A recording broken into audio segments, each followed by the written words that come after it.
সুপ্রিয় দর্শক, আজকে আমি চলে আসছি নরসিংদী জেলা বেলাবর থানা বিন্নাবাড়ি ইউনিয়ন রাজারপুর গ্রামের নদীর পাড়ে ঈদগাহ মাঠে। এই নদীর পাড়ে ঈদগাহ মাঠে ঈদ উল আজহা উপলক্ষে এখানে একটি ফাইনাল ফুটবল খেলা চলছে।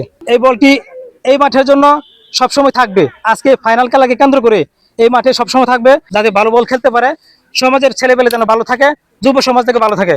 আজকে এই বলটি আমরা উপহার দিব এই মাঠে, এবং উপহার দিতে যাচ্ছি আমাদের এই এলাকারই সন্তান, যিনি আমার ছোট মামা ইকবাল সাহেব, উনি বলটা উপহার দিবে। এই বলটা আজকে এই মাঠে সবার সামনে এই বলটি আমার ছোট মামা ইকবাল সাহেব, উনি কিন্তু সবার সম্মুখে এই প্লেয়ারদেরকে মাধ্যমে উপহার দিবে, এবং এই মাঠ দিয়ে যেন ভালো খেলতে পারে এরকম দিক নির্দেশনা আমার মামা দিয়ে যাবেন। সবাই বলটা পায় খুশি তো? খুশি না মামা? আপনি তাদের কিছু বলে দেন।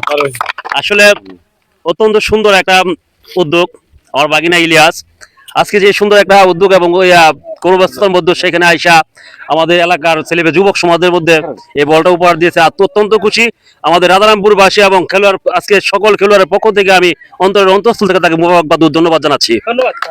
আর বিশেষ করে মাথায় বল, পায়ে বল, হাতে বল লাগলেই হ্যান্ডবল, এর নাম হচ্ছে ফুটবল। এই সেরা খেলাটি আমাদের দেশে প্রতিষ্ঠিত থাকুক, আজীবন থাকুক, ঐতিহ্যবাহী খেলা, সেই প্রত্যাশা ব্যক্ত রেখে আমি আমার সংক্ষিপ্ত আলোচনা শেষ করছি। ধন্যবাদ সকলকে। আসসালামু আলাইকুম।